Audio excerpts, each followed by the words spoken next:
Assalamualaikum warahmatullahi wabarakatuh. Kami dari Baik, kelompok 4 akan menjelaskan tentang konsep dasar perencanaan dalam manajemen organisasi. Kelompok 4 beranggotakan yang pertama Roni Hidayatullah, yang kedua Vita Maisaroh, dan yang ketiga saya sendiri Fadia Kamiratul Husna. Di sini kami akan menjelaskan tentang yang pertama,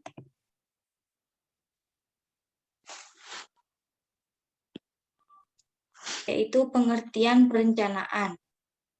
Yang kedua, tujuan perencanaan. Dan yang ketiga, jenis perencanaan. Dan yang keempat, masalah kontemporer dalam perencanaan. Selanjutnya, tentang pengertian perencanaan akan disampaikan pemateri pertama. Silahkan. baik, terima kasih. Yang pertama yaitu pengertian perencanaan. Pengertian perencanaan adalah suatu proses dalam berpikir secara logis dan dalam pengambilan keputusan yang rasional sebelum melakukan berbagai tindakan yang hendak dilakukan, yang mana hal ini akan membantu setiap pihak dalam memproyeksikan masa depannya dan memutuskan cara terbaik dalam menghadapi situasi yang akan terjadi di masa depan. Next.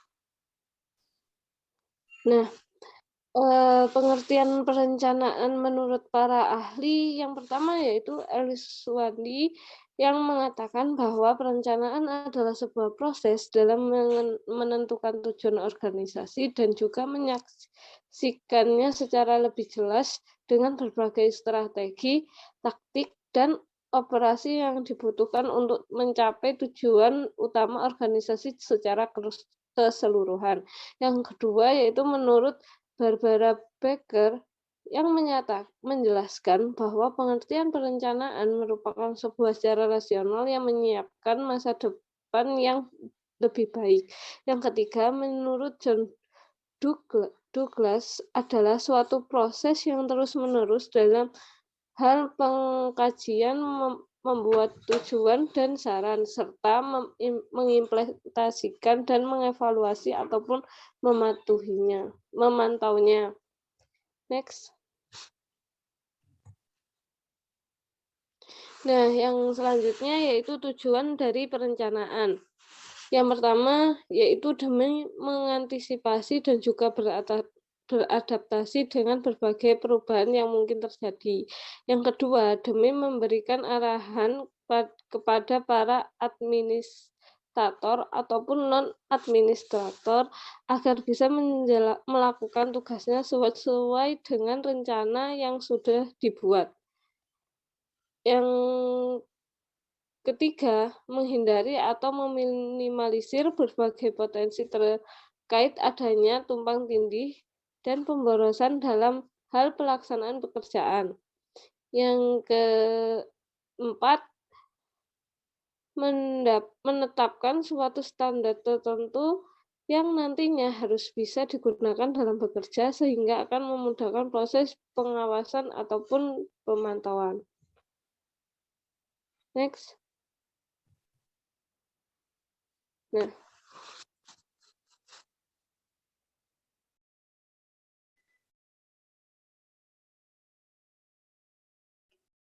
Selanjutnya yaitu tentang jenis-jenis perencanaan. Perencanaan ini memiliki berbagai jenis yang sesuai dengan sudut pandang yang digunakan. Jenis-jenis perencanaan tersebut diantaranya yang pertama yaitu berdasarkan penggunaannya, yaitu single use planning, yaitu perencanaan yang dimaksudkan adalah satu kali pelaksanaan.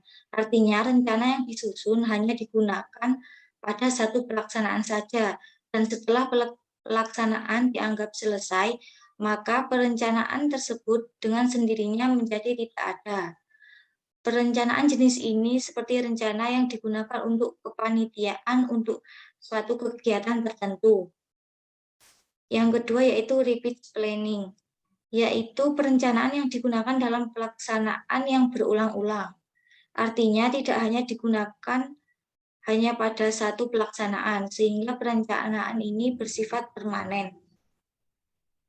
Yang kedua yaitu berdasarkan prosesnya. Yang pertama policy planning atau merupakan kebijakan, yaitu perencanaan yang hanya berisi kebijakan tanpa dilengkapi dengan teknis pelaksanaannya secara teratur.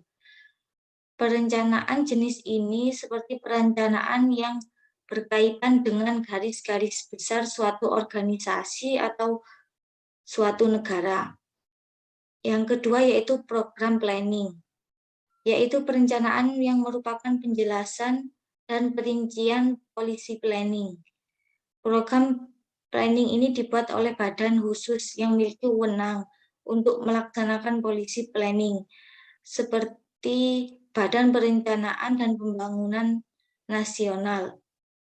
Program planning memuat beberapa unsur, di antaranya yang pertama, ikhtisar mengenai tugas yang dikerjakan. Yang kedua, sumber dan bahan yang digunakan.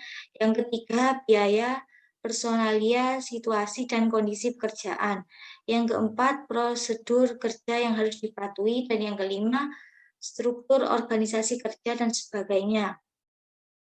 Yang ketiga yaitu operasional planning, yaitu perencanaan pekerjaan, yaitu perencanaan yang memuat cara-cara melakukan pekerjaan tertentu agar lebih maksimal dalam pencapaian tujuan yang telah ditetapkan dengan daya guna yang lebih tinggi. Ya, yang ketiga yaitu jenis perencanaan berdasarkan waktunya. Yang pertama yaitu long range planning atau disingkat LRP, yaitu perencanaan yang dalam pelaksanaannya membutuhkan waktu yang cukup lama, biasanya hingga 10 tahun. Perencanaan ini disebut juga dengan rencana jangka panjang. Yang kedua yaitu intermediate planning atau disingkat IP, yaitu perencanaan jangka menengah. Dalam pelaksanaannya biasanya membutuhkan waktu 5 tahun. Yang ketiga yaitu short range planning, yaitu perencanaan yang dalam pelaksanaannya pada umumnya membutuhkan waktu kurang dari setahun. Perencanaan ini biasanya dipersiapkan dengan tergesa-gesa karena pelaksanaannya bersifat tiba-tiba dan waktu yang ada sangat sempit. Yang ketiga yaitu jenis perencanaan berdasarkan wilayah pelaksanaannya. Yang pertama, rural planning, yaitu perencanaan pedesaan.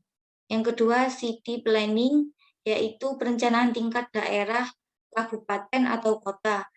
Yang ketiga, national planning, yaitu suatu perencanaan tingkat nasional atau negara yang mencakup segenap wilayah suatu negara. Yang kelima yaitu jenis perencanaan berdasarkan materinya.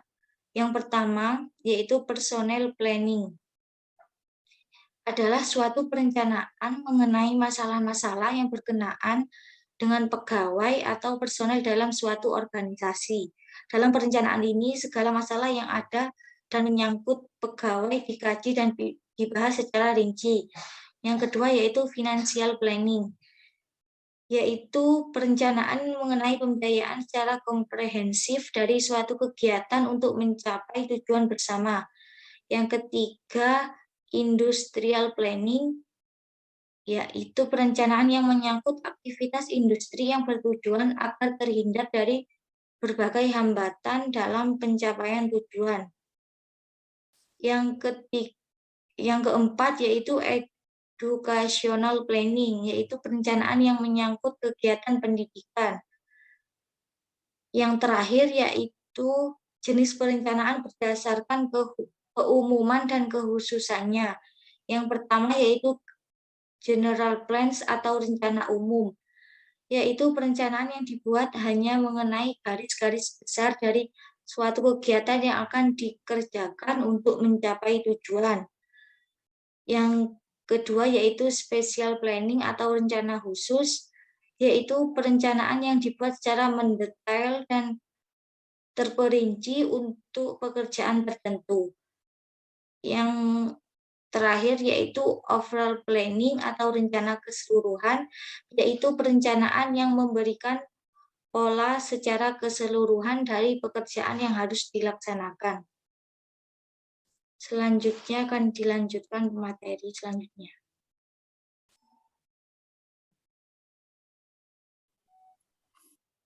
Baik, selanjutnya ialah masalah kontemporer atau masalah pada masa kini dalam perencanaan permanajemenan. Yang pertama ialah downsizing, yaitu adalah perubahan struktur yang dilakukan sebuah perusahaan dengan tidak mengurangi keefektifan produktivitas dari perusahaan itu sendiri untuk mengurangi jumlah tenaga kerja yang dianggap sudah tidak efektif atau bahkan jumlah unit operasi, atau dengan kata kasarnya yaitu PHK, dengan mengurangi jumlah anggota dengan keefektifan produktivitas, contohnya diganti dengan yang kebanyakan sekarang ini yaitu menggunakan mesin.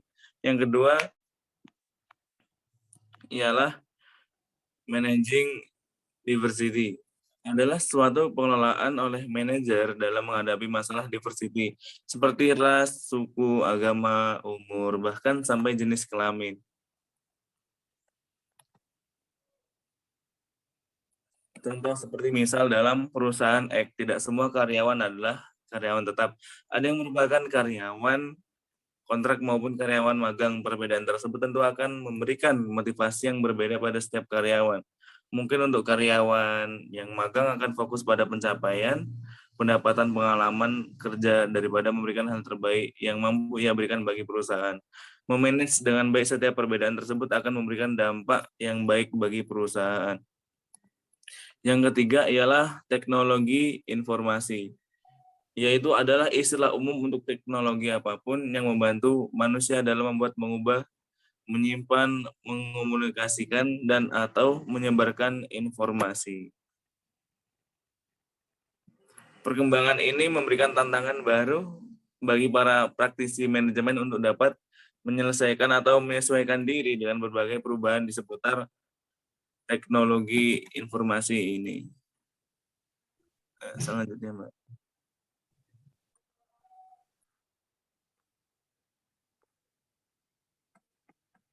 Selanjutnya ialah globalisasi, yaitu adalah proses integrasi internasional yang terjadi karena adanya pertukaran pandangan dunia, produk, pemikiran, dan aspek-aspek kebudayaan lainnya.